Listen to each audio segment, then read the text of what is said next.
My mother-in-law tried to eliminate my daughter. A shocking confession. The words still echo in my mind. A chilling prelude to a nightmare I never could have imagined. My mother-in-law called me in a panic. Your daughter is choking. You have to do something. What followed was a cascade of events. A terrifying dance between life and death, betrayal and desperate measures. I called 911, my voice trembling. Then after a strained conversation with my father-in-law, I went straight to the police. What happened next wasn't just shocking. It shattered the fragile foundation of my family, leaving me grappling with a truth so dark it still haunts my waking hours. My life as a cardiologist was pleasantly predictable until Alex walked into my clinic and turned my world upside down. I remember it was a typically hectic Tuesday morning, and I was only halfway through my coffee when he strolled in, looking a bit nervous, but sporting a smile that could melt glaciers. Good morning, Dr. Smith. I'm Alex, here for the 10 o'clocker. Appointment. I returned his smile, noting the firmness of his handshake. Nice to meet you, Alex. Please have a seat. What brings you in today? He chuckled, a warm, disarming sound. Well, I've been getting these weird chest pains, but my buddy dared me to get it checked out, claiming I am getting old. I couldn't help but smile at his lightheartedness. Let's not jump to conclusions. We'll run some tests and see what's up. How old are you, if you don't mind me asking? He replied with a grin, old enough to know better, but young enough to ignore it. But according to my friend, that's the ancient. The consultation went smoothly. Alex was incredibly easy to talk to, and he possessed a rare gift for making even the most mundane topics seem fascinating. After the test revealed the pains were just stress-related, he seemed genuinely relieved, but lingered a bit longer than necessary. So, Dr. Smith, as a thank you for the peace of mind. His tone was playful, but I could sense a hint of seriousness beneath the surface. I hesitated, unaccustomed to blurring the lines between my professional and personal life. I'm not sure that's a good idea. I tried to maintain professional boundaries. A mischievous glint sparkled in his eyes. Come on, it's just dinner. No strings attached. I promise I can make killer lasagna. I laughed, genuinely surprised by his persistence. All right, lasagna does sound tempting, but just dinner, okay?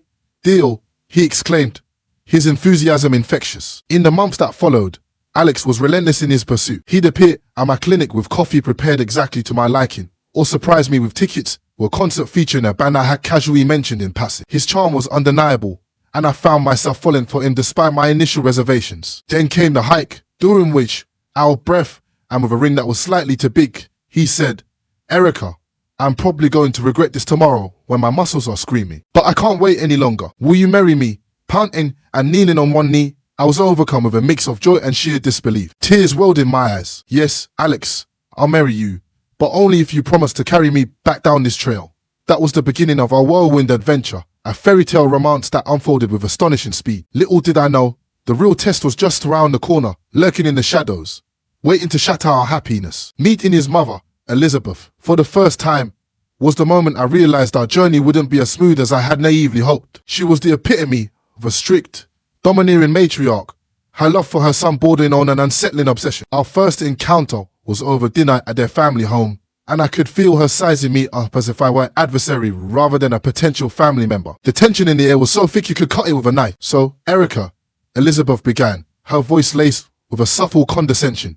Alex tells me you're a cardiologist. That must be demanding. Yes, it is, but I love my job. It's rewarding to help people, I replied, trying to keep the conversation light. And you plan to continue working after the wedding? Her question felt more like an interrogation and genuine curiosity. I nodded, suddenly feeling defensive. Yes, I've worked incredibly hard to get where I am. I don't see why getting married should change that. Elizabeth's eyes narrowed slightly. Well, I just hope you remember that your first duty is to your husband and future family, not your career. That night, Alex and I had a long, serious conversation. He assured me that we'd face whatever challenges came our way together, including his mother's disapproval. I desperately wanted to believe him, but deep down, I knew this was only the beginning. Elizabeth wasn't the type to back down. She was a force of nature, and I was about to be caught in her stall. The surprise visits from my mother-in-law soon became a regular, unwelcome occurrence, each one marked by her critical gaze scanning our apartment like a drill sergeant inspecting barracks. I glanced at the clock 8 o'clocker, and braced myself. Alex shot me a knowing look before heading to the door. Sure enough, it was Elizabeth. Disapproval etched on her face as she took in the unwashed dishes from last night's dinner. Good morning, Elizabeth, I said, trying to keep my voice neutral. To what do we owe the pleasure? She sniffed, completely ignoring my question. You know, Erica, a clean home is a happy home. It's simply not healthy to live in such disarray. Alex, ever the peacemaker, jumped in. Mom, we were just about to clean up. Why don't you sit down and I'll make you some coffee? But Elizabeth was on a roll, her gaze now fixed on the living room. That sofa is all wrong for this space. Have you considered moving it against the other wall? And those curtains, dear, they did absolutely nothing for the room. I bit my tongue, counting to 10 in my head. Mom, seriously, let's just have coffee, Alex pleaded. As they disappeared into the kitchen, I followed, feeling the familiar frustration bubbling up inside me. The criticism didn't stop at the decor. Of course, you know, Erica, Elizabeth continued, her voice drooping with condescension. A wife should always take care of her husband's health. Home-cooked meals are the cornerstone of a happy marriage. I could handle the digs at my cleaning and decorating skills, but this was crossing a line. Elizabeth, I appreciate your concern, but Alex and I are quite happy with our arrangement. We both work long hours, and sometimes takeout is just easier. She shook her head, a look of utter dismay on her face. I just don't understand your generation. When I was your age, I had a home-cooked meal on the table every night for my husband and son, without fail. Alex sighed, exasperated. Mom, times have changed. Erica is not just a housewife. She's a brilliant cardiologist, and I'm fully capable of cooking or ordering pizza if it comes to it. The conversation was going nowhere fast. I excused myself, claiming a sudden headache, leaving Alex to handle his mother. One day, the invasion reached a whole new level of audacity. Alex and I had planned a romantic weekend getaway, a chance to reconnect and leave the stresses of daily life behind. We returned home, exhausted but refreshed, only to find our apartment spotless but not in the way we left it. The furniture was rearranged, new curtains hung in the living room, and strange decorative items adorned every surface. What? I stammered, my eyes wide with disbelief as I took in the changes. Alex was equally shocked. Did we get robbed by an interior decorator? Before we could even begin to process what had happened, Alex's phone buzzed. It was a text from his mother. Did you notice the changes? I couldn't stand to see your apartment in such a state. You'll thank me later. Alex's face turned crimson with rage, his usually calm demeanor completely unraveling. Mom, why would you think this is okay? You can't just come in here and rearrange our lives. Her response was as infuriating as actions. I'm just trying to help. It's clear Erica doesn't know the first thing about keeping a home, so someone had to step in. That was the last straw. Alex, usually the one to smooth things over, was absolutely livid. He made it crystal clear to his mother that our help was not welcome and that she was to call before visiting in the future. He even threatened to change the locks if she ever pulled a stunt like that again. The news of the pregnancy came as a surprise, not an unpleasant one, but a surprise nonetheless. I remember staring at the test, my heart racing, until Alex found me in the bathroom, clutching it in my trembling hand. What's up, babe? You look like you've seen a ghost, he said, leaning against the doorway with that disarmingly easy smile of his. I handed him the test without a word. His eyes widened, a slow grin spreading across his face. Seriously? We're going to have a baby, he whooped, pulling me into a tight embrace. Yeah, it seems like it. I managed, the reality of it all beginning to sink in. We decided to tell Elizabeth and Alex's dad, Robert, over dinner at their place. Predictably, Elizabeth's reaction was intense. A baby? Oh my goodness, this is wonderful news. Finally, I'm going to be a grandmother. Her excitement seemed genuine, and for a fleeting moment, I saw a softer, more vulnerable side to her. Robert was equally thrilled, beaming with pride. Congratulations, you two.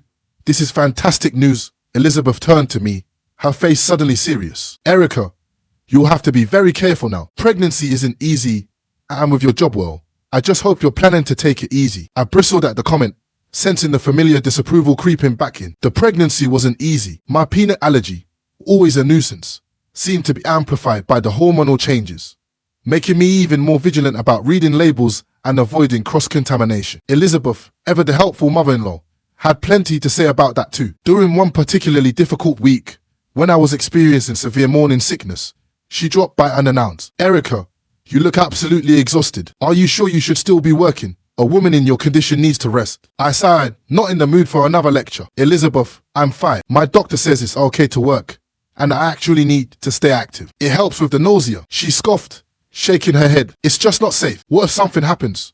You're not just responsible for yourself now, you know. Alex came to my rescue, walking into the room with perfect timing. Mom, Erica is a doctor. She knows what she's doing. Let's not stress her out more, okay?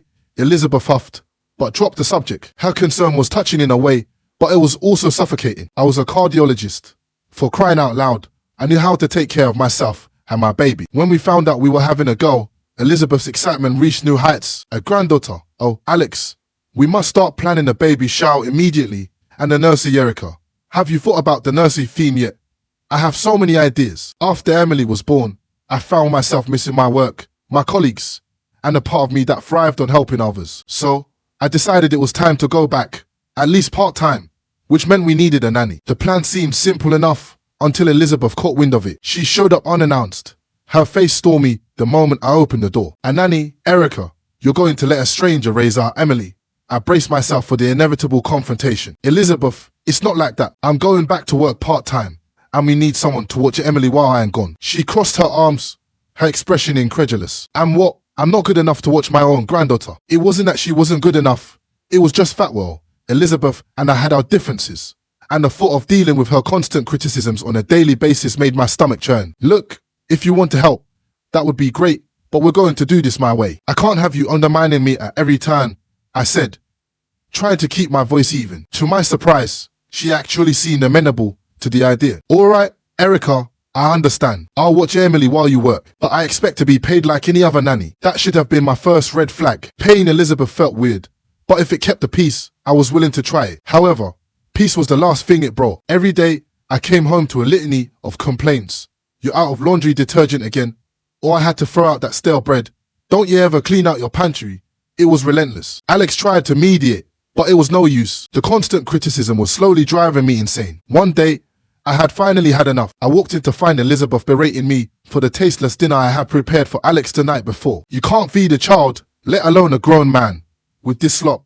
That was it. "Elizabeth, I'm done. I appreciate your help, but this isn't working. You need to stop coming over." Her face went from angry to absolutely furious. "See how well you manage without me?" She slammed the door on her way out, leaving me shaking but strangely relieved. Alex came home to find me sitting at the kitchen table, a mix of emotions swirling inside me. "She left," I said simply. He wrapped his arms around me, his voice full of understanding. "I'm sorry, Erica. I know she's my mom, but you're my wife. We'll figure this out together." And that was that. We found a wonderful nanny who perfectly aligned with our views and started into a happier rhythm. The day after our big blow-up, Elizabeth called me as if nothing had happened. "Erica, I've been thinking we got off on the wrong foot yesterday. I thought I'd come over.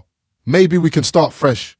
I was on edge, still reeling from our last encounter. The last thing I wanted was to see her, but the constant fighting was draining. "All right, Elizabeth, let's try this again," I said, hoping against hope for the best. She showed up 2 hours later, carrying a pie. "Here, I made your favorite. Let's put all that unpleasantness behind us, shall we?" I forced a smile. "Thanks, Elizabeth. That's very kind of you." Just then, my phone rang. It was the clinic, needing me to come in for an emergency consultation. My heart sank. I couldn't leave Emily alone, not with things so strange between Elizabeth and me. "Actually, Elizabeth, I just got called into the clinic. Would you mind watching Emily for a bit?" I asked, trying to sound casual. Her eyes lit up. "Of course, go. Don't worry about a thing. We'll have a grand time." I hesitated, a knot of unease tightening in my stomach, but there was no choice. My patients needed me. "Okay, I'll be as quick as I can." "Thank you, Elizabeth," I said, rushing to gather my things and head out the door. Driving to work, the uneasy truce felt incredibly fragile, and I couldn't shake the feeling of dread about leaving them together. Every minute dragged on, and I found myself constantly checking my phone, hoping that Elizabeth's sudden desire to make amends was genuine, and not just another tactic to manipulate me. The day was dragging on with the weight of foreboding when my phone rang. It was Elizabeth, her voice a panicked shriek. "Erica, Emily Sheesh can't breathe properly. You have to do something." My heart plummeted into my stomach. "Calm down, Elizabeth. Tell me exactly what's happening," I said, trying to keep my voice steady despite the rising panic that threatened to overwhelm me. "She's wheezing, and her face is all puffed up." "What should I do?" Elizabeth's voice cracked, a mix of fear and confusion bleeding through. I knew immediately what was happening. Anaphylactic shock. "Listen to me very carefully. Go to the kitchen, second drawer. There's an EpiPen. Use it now. I'm calling 911, and I'm on my way." Hanging up, I dialed 911, explaining the situation as best as I could while grabbing my keys and rushing out the door. How could this be happening? We were always so careful with food, constantly checking labels and avoiding potential allergens. I made it home in record time, finding the paramedics already there, attending to Emily. The relief that washed over me when I saw her breathing, though still strained, was indescribable. Elizabeth was a mess, pacing back and forth, her earlier accusations forgotten in the face of the emergency. "I don't know how this happened, Erica. I swear, we didn't eat anything unusual," she said, her voice trembling. "I didn't give her anything from the list you gave me. I never wanted to harm Emily." I didn't have time to respond, my focus solely on Emily as the paramedics worked to stabilize her. They decided to take her to the clinic for further observation, not wanting to take any chances. I nodded, understanding and grateful for their thoroughness. At the clinic, they confirmed it was anaphylactic shock, likely triggered by a food allergen. I couldn't wrap my head around it. We were always so careful. There must have been some cross-contamination somewhere. Elizabeth was quick to defend herself. I didn't give her anything from the list you gave me. You have to believe me, Erica. I never put Emily in danger. I was too tired to argue, too relieved that Emily was going to be okay to focus on my anger. We spent the rest of the day at the clinic, Emily gradually improving under the watchful eyes of the medical staff. That evening, after the longest day of our lives, Alex and I sat in the living room, exhausted and drained, grateful for the quiet and that Emily was safe in her bed. The stress and fear had taken their toll, but there was also a profound sense of relief that it was finally over. Alex, ever the caretaker, got up to make us some tea. "Hey, you want a piece of the pie Mom brought?" he asked, trying to lighten the mood. "No thanks," I said, not having the slightest appetite for anything. He shrugged and cut himself a piece. That's when he noticed something that stopped him cold. Looks like someone already had a bite. He took a bite of the pie, chewing thoughtfully, and his face changed. "Wow, that's a strong smell of peanuts." My heart stopped. Peanuts! The realization hit me like a ton of bricks. The pie Elizabeth had brought, the pie Emily had been near. She knows I am allergic, and then I couldn't finish the sentence. The next day, the tension was palpable as we confronted her with our suspicions. "Mom, did you put peanuts in that pie? You know Erica and Emily are allergic." "What were you thinking?" Elizabeth stammered, trying to deflect the accusation. "I just wanted to bake a pie. I didn't think to." But Alex wasn't having any of it. Didn't think or didn't care. "You could have killed our daughter." That's when his dad stepped in, his voice thunders. "Is this true? You endangered your own granddaughter. I can't believe this." Then he made the call that would change everything further. "I'm calling the police." And he did. The police arrived and faced with the evidence. Elizabeth didn't deny it. "I just wanted Erica out of the way," she said, a statement that would haunt me further. After everything went down, as the dust began to settle, Elizabeth was sentenced to prison, a severe punishment that would keep her away for a good long while. It was a tough pill to swallow, seeing a family torn apart like that, but it was necessary for Emily's safety and our peace of mind. A few weeks after the trial, Alex's dad, Robert, showed up at our door. It was the first time we'd seen him since everything happened. The man looked like he'd aged years in just a few months. Every line on his face seemed deeper, etched with sorrow and regret. He didn't waste any time, just got right to the point. "Erica, Alex, I'm so sorry for what Elizabeth did. I can't even begin to. I just never thought." Alex cut him off, not unkindly. "Dad, it's okay. We know you had nothing to do with it." Robert sighed, his eyes filled with pain. "I brought something for Emily, and if it's all right with you, I'd like to see her." Looking at Alex, we shared a silent conversation. This was his dad, Emily's granddad. Family, despite the chaos and hurt. "Of course she'd love to see you, Robert, wouldn't you?" I said, turning to our daughter, who was playing on the rug with wide, curious eyes. "Grandpa," Emily squealed, recognizing him instantly. The joy in Robert's eyes was unmistakable as he knelt down to hug her. Later, sitting down with cups of coffee, Robert spoke up again, his voice heavy with sadness. "I filed for divorce. I can't stay married to someone capable of, well, you know, it's hard after all these years, but it's for the best." Alex put a hand on his father's shoulder. "It's going to be okay, Dad. We're here for you." "Poor family," I added, squeezing Alex's hand in support. "We'll get through this together. That's all that matters." Robert nodded, his eyes glistening with orange tears. "Thank you, both of you. It means the world to me. I just want to be a part of your lives and Emily's and try to make up for lost time." And that was our new beginning, a fresh start not just for us, but for Robert as well. The past may have been filled with darkness and betrayal, but now we were moving forward together into the light. After hearing everything, from Elizabeth's initial meddling to her ultimate betrayal, I'm still left wondering if I handled the situation correctly. Was I too trusting, too forgiving? Should I have seen the warning signs earlier and taken more drastic action to protect my daughter? Alex and I have spent countless hours agonizing over these questions, trying to make sense of the senseless. Your perspective would mean the world to me right now. What do you all think? Did I do everything I could? Or were there other steps I should have taken to prevent this tragedy from unfolding? Any insights or advice you can offer would be greatly appreciated.